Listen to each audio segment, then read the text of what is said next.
بسم الله الرحمن الرحیم.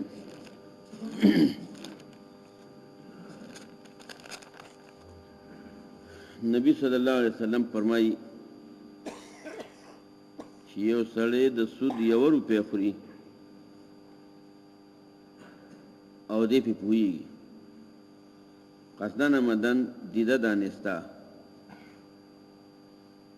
1 روپۍ یو سړی د سود خوري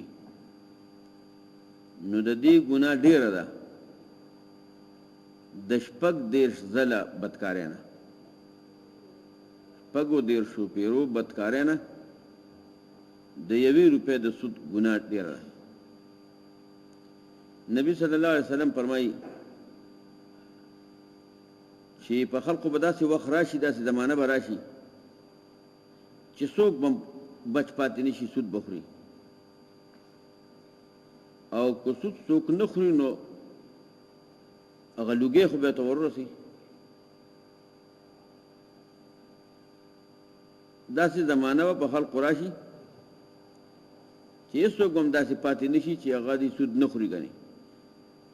او که څوک نه خوري نو لوګي خو به ورسي یعنی دونه به سود عام شي. نبی صلی الله علیه وسلم فرمایي چې د سود مال اگر کډیر شي خو انجام به لګوالي